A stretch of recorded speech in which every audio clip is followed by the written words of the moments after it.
Bueno, si me escuchan bien, creo que sí. Bienvenidos a este segundo panel. Hablemos del enfoque en sostenibilidad para la estructuración de APPs en el sector de agua aquí en Perú. En este panel, nuestros panelistas compartirán sus conocimientos y experiencias sobre diferentes enfoques de sostenibilidad para la estructuración de APPs. Y les presento a continuación a los panelistas que me acompañarán en este panel.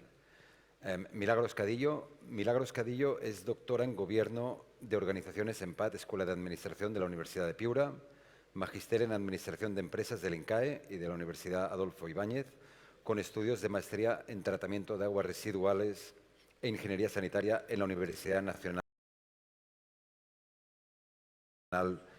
de Ingeniería. Su vida profesional ha estado relacionada con el agua como recurso común y cómo este recurso puede cambiar la vida de las personas. Tiene un amplísimo conocimiento y más de 20 años de experiencia en el sector de agua y saneamiento aquí en el Perú. Bienvenida, Milagros, y gracias por participar.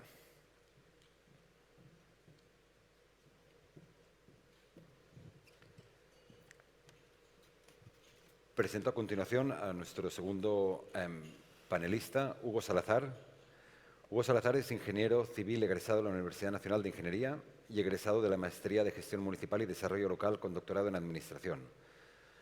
Hugo actualmente es director de programas y proyectos en el Ministerio de Vivienda, Construcción y Saneamiento. Tiene amplia experiencia en el sector público y privado, con 25 años de trabajo en SEDAPAL, 7 años en el Ministerio de Vivienda, Construcción y Saneamiento en diversas áreas, como las de jefe de shock de inversiones en el PNSU. El PNSU es el Programa Nacional de Saneamiento Urbano, asesor de viceministro, asesor de ministro y director ejecutivo del PNSR, que es el Programa Nacional de Saneamiento Rural, entre otros. Muchas gracias por participar en este panel, Hugo.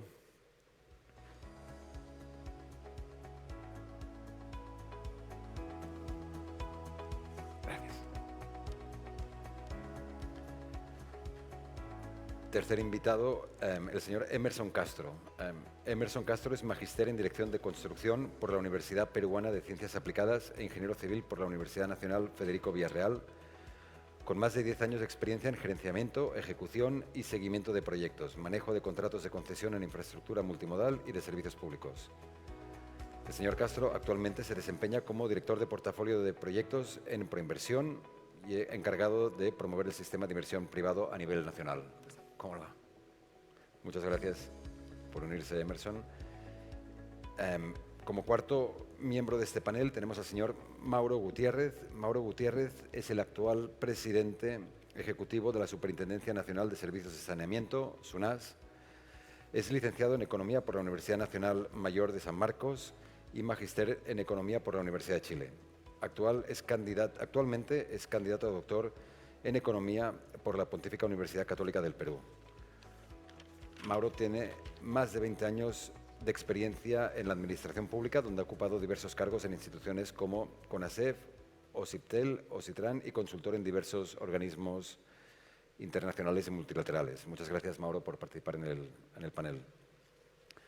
Bueno, habiendo presentado a los miembros de este panel, daremos inicio con una serie de preguntas y el tema es el de la sostenibilidad. La sostenibilidad es un tema que en la actualidad está siendo discutido en los diversos foros, dado sobre todo los recientes cambios normativos dados en el Ministerio de Vivienda, Construcción y Saneamiento, que es el ente rector del sector aquí en Perú, y sobre todo a través de la publicación del Decreto Legislativo 1620 de diciembre pasado, diciembre del 2023, del Decreto Legislativo que aprueba la Ley del Servicio Universal de Agua Potable y Saneamiento. En este contexto, empecemos por usted, señor Hugo Salazar, del Ministerio de Vivienda, Construcción y Saneamiento, en el contexto de sostenibilidad ambiental y resiliencia climática. ¿Qué nuevas regulaciones en economía circular incorpora el Decreto Ley 1620 y cómo impactaría en las inversiones del sector, incluyendo las APPs? Bien, buenos días con todos. Gracias a Proinversión y al BID por esta invitación. Efectivamente, la norma ha incorporado algunos principios, ha precisado en lo que es la sostenibilidad ambiental, en donde casi los proyectos que estamos en desarrollo están muy involucrados en garantizar que los cuerpos receptores, sobre todo de las fuentes de la planta de tratamiento, no impacten negativamente, al contrario, ¿no? Esto sea un positivo para el bienestar de la sociedad también. Por otro lado, también ha incorporado el principio de economía circular, el mismo que pretende sobre todo hacer el reuso y valoración de los productos que antes pues los estábamos eliminando directamente, ¿no? Y contaminando las fuentes receptoras. Ahora permite que este recurso como tal pueda ser reusado para riego, para otros usos, en fin. En este aspecto es bastante importante porque ya de por sí el agua que se vierte en una planta de tratamiento tiene un costo bastante grande, producto de subtratamiento previo para potabilizarla. Luego es usada por la población y al final tenemos que tratarla y no es justo que todo ese costo realmente se vaya a los cuerpos receptores sin garantizar un posible reuso, ¿no? Otro aspecto que puedo garantizar también estos principios que se han puesto de por medio es el aspecto de la sostenibilidad también de la gestión de los servicios, ¿no? Eso pretende también la norma. O sea, en algunos de los proyectos que estamos en elaboración conjuntamente con Proinversión, estamos ya considerando en los criterios, sobre todo el reuso en varias de las zonas que tenemos esta posibilidad. Dentro de la gestión hay mucha interrelación con tanto los posibles candidatos o empresas que puedan utilizar este recurso. Aún nos falta bastante por trabajar ahí, pero ese es el mecanismo que ha puesto la ley. Gracias. De acuerdo. Muchas gracias, Hugo, por esos valiosos insights. Me gustaría ahora dirigirme a usted, Emerson, y conocer desde la perspectiva de la sostenibilidad económica financiera del sector, ¿cuáles considera que son los 3 principales riesgos que debe retener el Estado en los proyectos de APP de saneamiento para asegurar su adecuada bancabilidad? Buenos días con todos. Agradecer al BID, también al equipo de Proinversión por organizar esta mesa técnica de poder compartir un poquito de transferencia de conocimiento del proceso de mejora de contratos. Y principalmente en el tema de saneamiento, creo que hay un tema que replica en todos los contratos de APP, que es la asignación de riesgo para el tema de los terrenos. El tema de saneamiento de terrenos es un tema importante. Creo que en la interacción con la Dirección General de Programas y Proyectos de Saneamiento se está viendo la mejor forma en estos contratos que están por elaborarse para poder dar certeza al privado de que esos tiempos puedan estar. Otro punto importante donde ha sido un proceso de mejora es el tema de la remediación de pasivos ambientales. Existe una etapa posiblemente en algunos terrenos para la entrega que es la etapa de preexistencia, pero habría que ver en ese proceso de mejora cuánta disponibilidad existe por parte del privado, que ya en algunos sectores se replica para poder encargar estos pasivos. A veces el Estado es mejor para gestionar y de repente apoyar en el proceso normativo. Un tema adicional puede ser el de los restos arqueológicos o el tema también de la modalidad de pago, ¿no? De alguna manera, los 2 primeros riesgos asociados al tercero de la bancabilidad justo es dar certeza al privado para que el tiempo del expediente definitivo de ingeniería o el tiempo de la construcción, adicionar un punto importante en este esquema de las plantas que tenemos desarrollando con el Ministerio de Vivienda, la gran mayoría está en el Plan Nacional de Infraestructura. Y ahí es importante resaltar la labor del Ministerio de Economía, que ha generado un decreto legislativo de dar ciertos mecanismos en todo el tema de permisología para que esto ayude en el tiempo.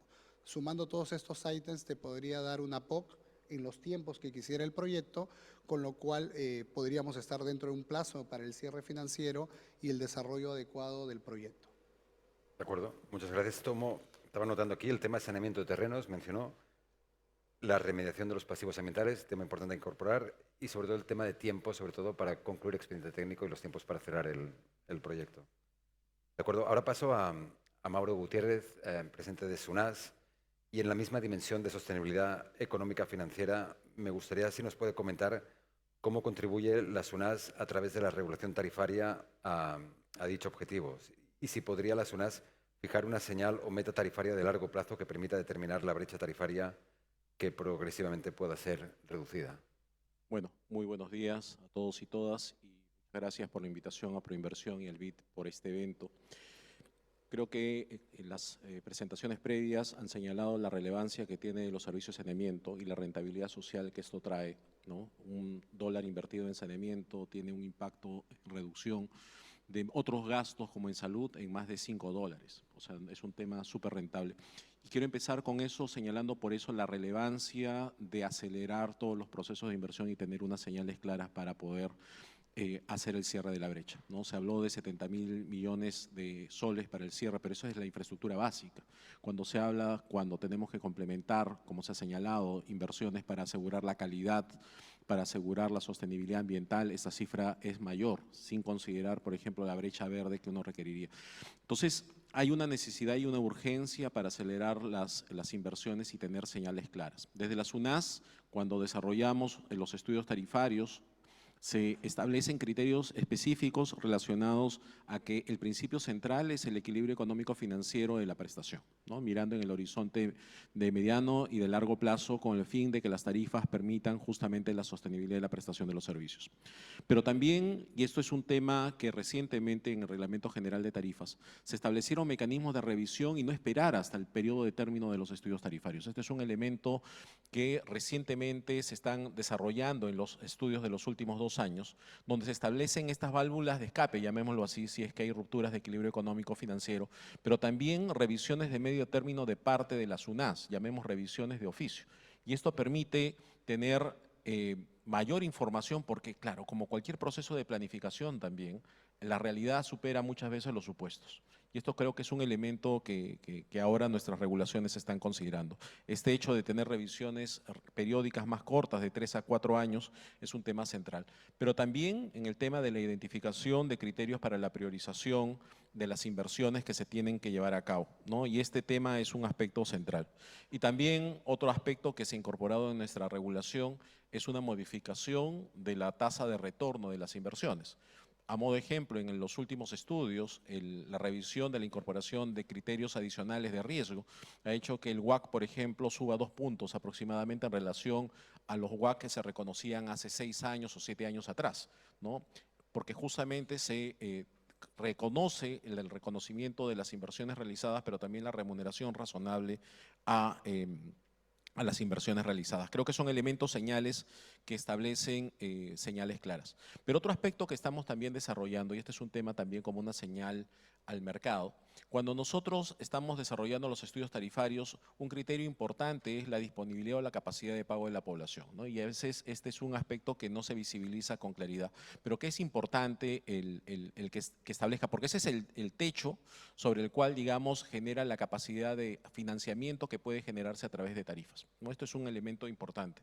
Y actualmente estamos desarrollando justamente una metodología para tratar, y en el marco del análisis de impacto regulatorio, ¿no?, dar una señal de cuál es esa capacidad, no tarifa, ojo, no es tarifa. Tarifa está asociada a las inversiones y la capacidad de ejecución, pero se quiere lanzar la señal de cuánto es esa disponibilidad, por lo menos una señal, similar al espacio fiscal, ¿no? Cuando hablamos del espacio fiscal de inversiones generales, ¿no?, en el MEF, se habla cuánto es la capacidad de financiamiento que se tiene en el mediano y largo plazo. Lo que queremos hacer es una cosa más micro asociada a las empresas prestadoras para tener una señal ex ante, incluso para poder financiar algunas inversiones, que permitan justamente señalar cuánto espacio realmente de financiamiento existe con tarifa, ¿no? Esto creo que es importante para lanzar una señal de mediano y largo plazo al mercado, pero también otro elemento que estamos desarrollando, y los invito a revisar nuestros estudios tarifarios, estamos estableciendo el costo medio de largo plazo considerando todas las inversiones que se requerirían en una zona, señalando justamente cuánto es la brecha específica de inversión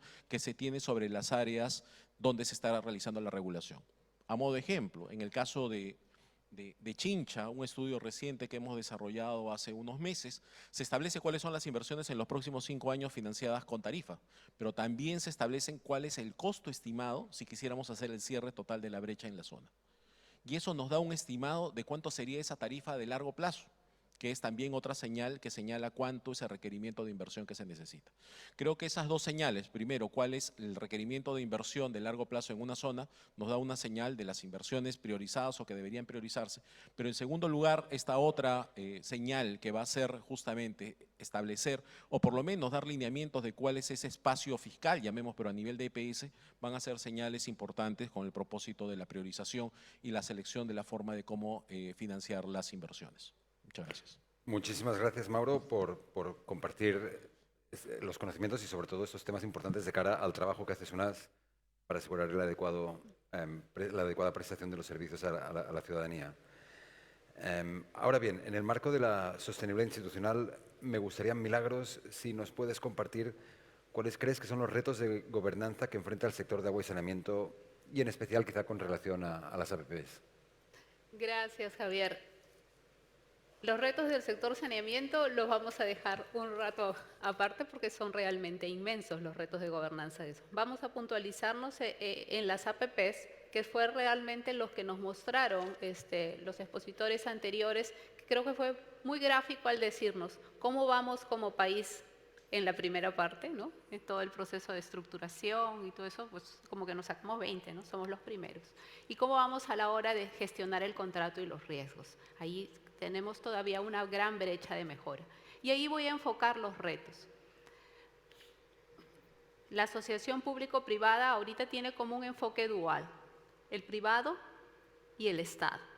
Pero nos falta invitar, ¿no es cierto?, a esa sociedad civil y a esa comunidad política para que forme esa base de gobernanza.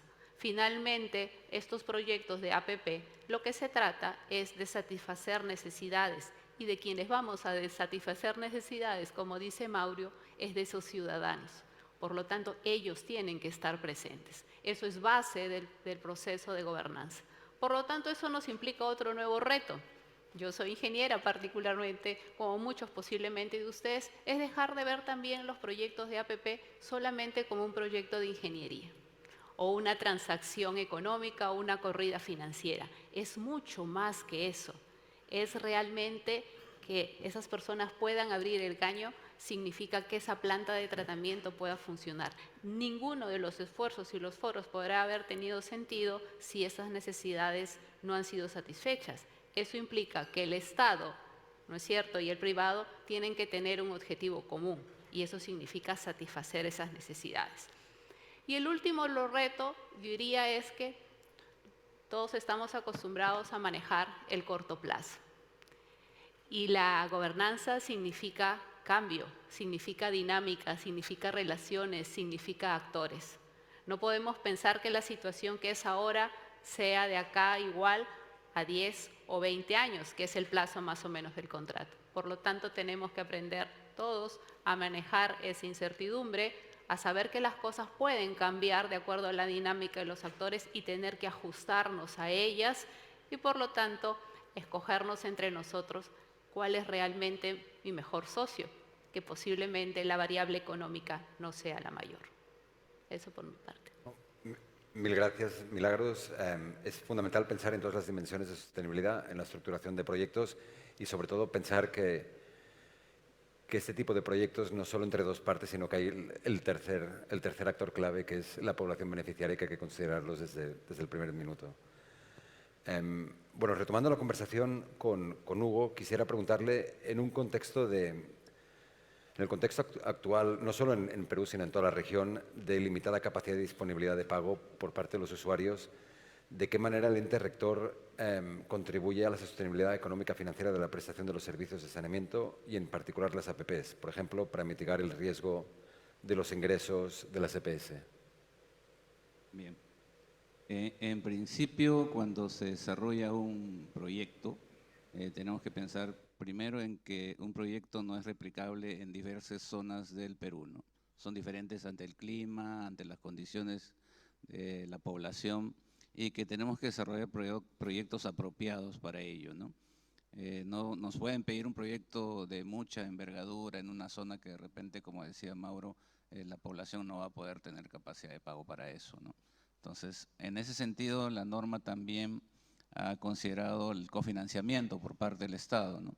Entonces, no solamente es la tarifa, sino también se tiene esa posibilidad de, que de hecho estamos incorporando en varios proyectos, cofinanciar el Estado conjuntamente con la tarifa para poder desarrollar estos proyectos, ¿no? De acuerdo, muchas gracias, Hugo, por los aportes. Quizá Emerson, ahora pasando la pregunta a Proinversión, y dado que Proinversión solo interviene hasta el cierre comercial de un contrato de APP y puntualmente en el cierre financiero, cómo realiza la transferencia de conocimiento al concedente para que gestione adecuadamente el contrato. Sí, una consulta interesante. Lo primero, ¿qué tenemos ahora a la fecha del marco legal? Como dices, Proinversión llega hasta la firma del contrato de concesión y vuelve para dar certeza en el cierre financiero. Creo que fue un buen avance que se ha llevado en el marco legal de las APPs. Hay un acompañamiento en el día a día de ahora para elaborar la versión final del contrato, la coordinación. De repente, ¿cómo podemos mitigar el riesgo político, ¿no? Lamentablemente, por un lado, es necesario cada día mejorar la capacidad técnica en los gobiernos locales, donde vas a llevar todas estas plantas de tratamiento que hemos visto graficadas hoy día en el mapa por el director ejecutivo. Y eso implica un trabajo continuo en campo, como dice, para que ellos entiendan el mensaje que estás llevando un operador. De repente poder diferenciar lo que es una privatización, en este caso a poder llevar un esquema de APP con un operador. Y si pensamos hacia futuro, algo que creo que es a corto plazo y creo que todos van a estar de acuerdo acá en el foro, es el tema de poder implementar la OGP o el tema de los PMOs. Hay sectores que necesitan con gran urgencia el tema de mejorar este esquema de gobernanza con estos project management. Podríamos adicionar de repente en el caso del sector de vivienda, hay un equipo interesante, pero como dijo José Salardi, crear ya la unidad de gestión predial en la Dirección General de Programas y Proyectos, porque si mezclas los procesos de liberación de obra pública con los de APPs, quizás en tiempos y urgencias es variable. Poderle dar a ellos una independencia que puedan atender netamente los proyectos, más como viendo hacia futuro y no tan largo lo que se viene el 2024-2025. Y puntos adicionales por el lado de nosotros de Proinversión, estamos planteando, coordinando con el Ministerio de Economía, si podríamos acompañar posiblemente hasta la POC. No en todos los proyectos, pero de repente en algunos de ellos que si nosotros hemos llevado con responsabilidad y articulación la estructuración de estos contratos, poder dar el soporte a los sectores hasta cierto momento en que esos proyectos puedan despegar, generando ya una sostenibilidad para una adecuada operación y mantenimiento y con el soporte del regulador en las etapas que le corresponden, ¿no? ¿De acuerdo? No, y coincido totalmente, por ejemplo, lo que mencionabas del PMO, incluso en los programas de inversión pública tradicional con el sector público, cada vez más en los proyectos financiados por el BID se está incorporando la figura de la PMO para agilizar y asegurar la adecuada calidad y los tiempos de ejecución de los programas. Por ejemplo, ahora en diciembre se aprobó el primer proyecto de Juliaca, financiado con recursos del BID, que es para la planta de tratamiento de agua potable, línea de conducción y redes de agua potable y alcantarillado, por un total de 350, y el primer proceso que se ha lanzado es la contratación de una PMO para asegurar que el proyecto se ejecute en tiempos y en la calidad esperada. Bueno, paso de nuevo ahora a Mauro respecto a la sostenibilidad social. Y ahí la pregunta que le quería hacer es cómo SUNAS ejercerá la supervisión de un contrato de APP de infraestructura a diferencia de la supervisión tradicional de empresas públicas y municipales. Esto con relación al procedimiento, sobre todo, de quejas y reclamos o demandas de los usuarios o de la población. Bueno, creo que el proceso de participación de la SUNAS, si bien es cierto, en algún componente tiene que ver con el aspecto de la supervisión, es importante señalar que empieza antes, ¿no? Desde cuando se está desarrollando el contrato y las distintas coordinaciones que se desarrollan con Proinversión, con el sector. Creo que permite el mejoramiento o la identificación de elementos de riesgo que después, digamos, perfeccionan los contratos, ¿no? Y eso tiene impacto claramente en el proceso de la fiscalización y en el tema de la supervisión. Creo que en los últimos años se ha aprendido mucho de eso, ¿no? Se ha aprendido un poco el papel que tiene que tener el regulador en estos contratos, y estos nuevos contratos que se desarrollan ya incorporan mucho de lo aprendido. Creo que eso es una lección importante. Pero ya en la actualidad, ¿no?, el papel de la supervisión, específicamente de la SUNAS en el desarrollo de las APPs, está en función de lo que finalmente establezca el contrato y el marco de la ley, ¿no? Está, digamos, restringido a eso. Recordemos que nuestro papel central es en la supervisión y la fiscalización de la prestación del servicio. Las concesiones, en la mayoría de los casos, son como un insumo, generan los insumos o establecen procesos para la prestación del servicio cuyo responsable finalmente es la EPS. En ese marco, si bien es cierto, nuestro marco general está relacionado a la supervisión de las EPS, también en algunos contratos de concesión se han establecido ciertas obligaciones de fiscalización específicas, ¿no? Algunas vinculadas a la calidad del BMA que va a ingresar o que se genera en la localidad, ¿no? O algunos aspectos relacionados a la operatividad de la ejecución de la infraestructura. Mucho depende en estos casos, si recuerdo, cuestiones específicas en cláusulas precisas que aparecen en los contratos. Y yo creo que en ese proceso se ha ido perfeccionando, se ha ido desarrollando este papel de interacción en el desarrollo del regulador, ¿no? Que como menciono, su modelo general ha estado vinculado básicamente al tema de la prestación de los servicios en la etapa final, ¿no? Como responsable finalmente la EPS. Lo que observamos también es que muchas veces los usuarios, ¿no? Cuando presentan reclamos o presentan, finalmente lo que les interesa es la prestación del servicio, ¿no? Eso es, creo que lo que resulta central. Lo que funciona les ayuda a tener el servicio, el tratamiento del agua, el que finalmente tengan un servicio de calidad, es el elemento central que valoran los usuarios finalmente, ¿no? Y eso es lo que determina los reclamos que presenten la población. Por eso cuando hemos observado en todos los casos, no es que se presenten reclamos sobre la concesión como tal, ¿no? Es reclamos con respecto a la prestación final del servicio. Y ahí es donde tenemos que ver cómo impulsar este tema. Pero creo que a la luz de lo que observamos ahora, hace poco hubo un evento en Costa Rica en el que se habló sobre economía circular y este tema es un elemento que es interesante. En el caso de las plantas de tratamiento de agua residual, por ejemplo, a nivel nacional ya se ha señalado que hay una necesidad y un déficit de tratamiento, pero también hay una demanda de reuso de agua muy fuerte, ¿no? Que aparece como una oportunidad para su formalización.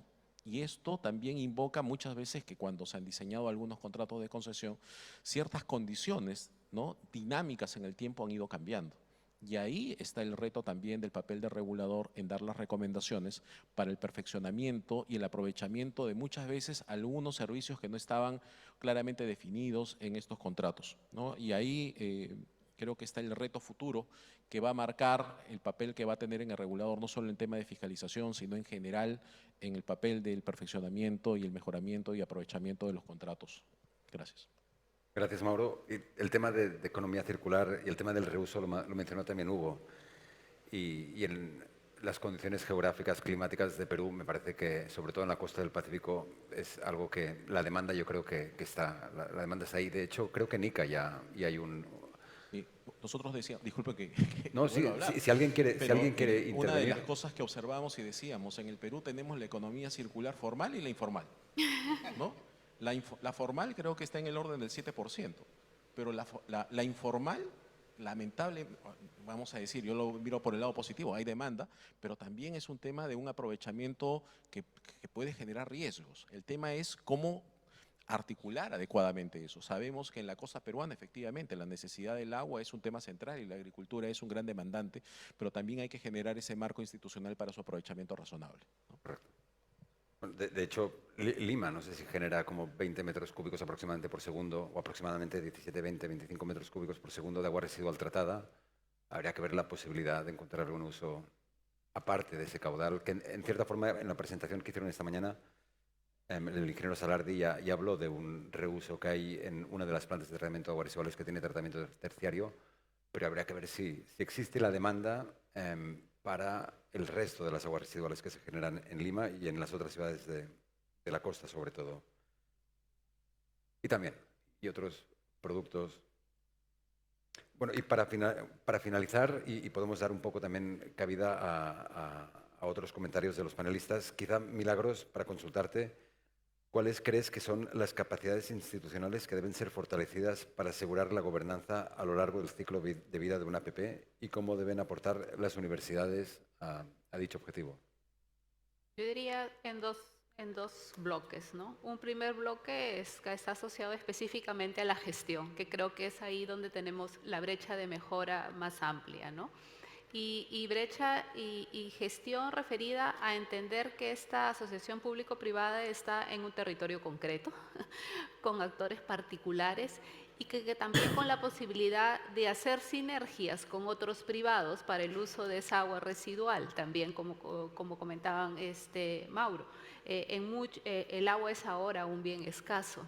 Estas plantas de tratamiento también nos ofrecen la oportunidad de tener una mayor disponibilidad de recurso que está a disposición de la zona. Por lo tanto, tenemos también esa oportunidad, de acuerdo a la zona, de poder evaluar. Entonces, allí veo un tema de gestión, de poder terminar de cerrar con mayor cantidad de sinergias, gestionar también el hecho del territorio. No será igual las condiciones de Ica que las condiciones de la selva.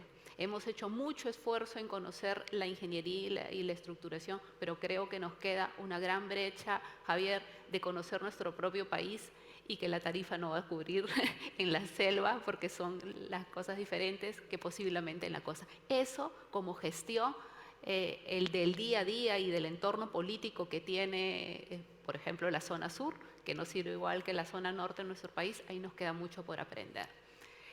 Y el otro tema que puede colaborar la universidad es en el tema de investigación, ¿no? El tema agua y saneamiento es un sector que todavía tiene poca investigación y creo que pues, la data que nos han presentado puede ser muy rica para analizar en dónde realmente son las variables que todavía nos queda por incorporar para estructurar mejores proyectos y poder tener una gestión sostenible en el largo plazo. De acuerdo, gracias, Milagros. Yo nada más mencionar también la importancia, lo oportuno que es este evento también en el marco de que se está ahora reglamentando la nueva ley, el decreto legislativo 1620, si no recuerdo mal, y todas las enseñanzas que nos trae este tipo de diálogos para mejorar la reglamentación o para asegurarnos de que la reglamentación de la ley sea adecuada y vaya en beneficio de todos los ciudadanos de Perú. Y acabar quizá... No sé si alguien quería comentar algo o mencionar yo. Solamente con respecto a la gestión, que un poco ha sido el comentario de José Salardi, de todos los miembros del panel. También estamos recibiendo interés por la academia, caso de articular en esta gestión también, de poder participar en esta gestión. Hemos tenido una reunión hace poco y creo que hay un mecanismo de apoyo. De hecho, tenemos que tener los PMO, tenemos que tener la OEGEP, pero también creemos que el país es bastante variopinto, por no decir otra cosa, y requiere articuladores, gestores, sobre todo de la academia, de las universidades, de las zonas, ¿no? Que nos puedan colaborar muchísimo en esa gestión. Quiero mencionar una cuestión. Justo en el ranking que muestran al Perú en términos de APP, nos muestran que tenemos indicadores buenos, pero lamentablemente, y esto es un problema general, a veces nos demoramos mucho, nos demoramos bastante, ¿no? El tema es cómo acelerar estos procesos, ¿no? Cómo hacerlos más efectivos. Inversión pública, por ejemplo, por lo general demora un proyecto alrededor de 14 años de ejecución. Y esto lo menciono por un tema, porque demorarse tiene un costo sombra importante. Demorarnos en los proyectos, y esto de la mano con un problema de ordenamiento territorial, tiene un problema de costo social enorme. Solo estimar el costo de conexión en un proyecto, por ejemplo, de Lima, ¿no? Un proyecto nuevo, en una zona compleja de llegar, porque estamos hablando de pendientes elevadas, estamos hablando que el costo de conexión unitaria está en el orden de los 80.000 soles. Una conexión, agua y alcantarillado. Entonces, cuando no tenemos control o nos demoramos más, esa brecha va creciendo exponencialmente. Y esto es un tema importante que cuando evaluamos un proyecto de inversión pública o una APP, este costo de la demora debería incorporarse dentro del proceso de la evaluación. Porque sí conlleva incorporar que mientras más nos demoremos en su desarrollo, y por eso la importancia de mecanismos ágiles, PMOs o las evaluaciones que permitan disminuir estos tiempos para la ejecución de las inversiones. APP es un elemento que nos va a ayudar en tratar de solucionar el déficit de inversión que necesitamos actualmente. Se estima, se dijo 70.000 millones, pero realmente incorporando factores de calidad, el PENIC inicial habla de 120.000 millones de soles. relacionado al presupuesto público, ese es casi el 50%. Ya, digamos, está entre 33% y el 50% del presupuesto. Es una cantidad enorme de inversión. Pero a pesar de eso, la inversión privada estamos estimándola en 1.700, 1.500 millones de dólares por año, o en su defecto, si tuviéramos esa cartera. ¿Qué significa eso? Tenemos una brecha enorme y tenemos que echar mano de múltiples mecanismos para cubrir esta brecha. Y un elemento justamente es buscar los mecanismos que sean más ágiles, que justamente sean efectivos para poder satisfacer la necesidad de cierre de brecha. Porque tiene impactos, como hemos señalado, en la salud, en el bienestar de las personas, en su desarrollo. Y esto no es un tema menor. Acabamos de pasar el COVID y en Lima se estimó que una población que no tenía acceso a la conexión de servicio de agua potable tenía hasta 25% más de probabilidad de contagiarse de COVID. Entonces estamos hablando que el no tener agua y saneamiento no solo afecta pues el desarrollo humano y las distintas dimensiones, sino que efectivamente se traduce en vidas. Gracias. Gracias. Y yo, retomando lo que dijo Mauro y aprovechando la presentación que hizo Gastón Asesiano del banco al inicio, que había un gráfico sobre el ranking de países de América Latina que mencionaba Mauro ahora y en lo que es estructuración y ejecución de APPs, y les quería preguntar, y me lo mencionabas durante la presentación, un poco cómo Perú en el arranque está muy bien rankeado, siempre está entre los 3, 4 y es después en el manejo de los riesgos y al final, en la evaluación final, que baja su puntuación sustancialmente. Y no sé si, por ejemplo, un tema que comentabas, ese tercer actor que es el de la sociedad, la población. Es la sociedad y es el actor político.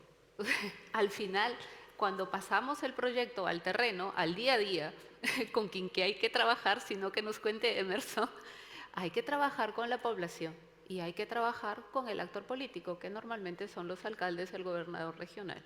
Entonces, a ellos hay que invitarlos desde el comienzo. ¿Será difícil? Posiblemente no sencillo, pero creo que evaluado en el tiempo va a rendir mejores frutos, porque lo que nos demoramos va a servir para que esta etapa sea mucho más sólida.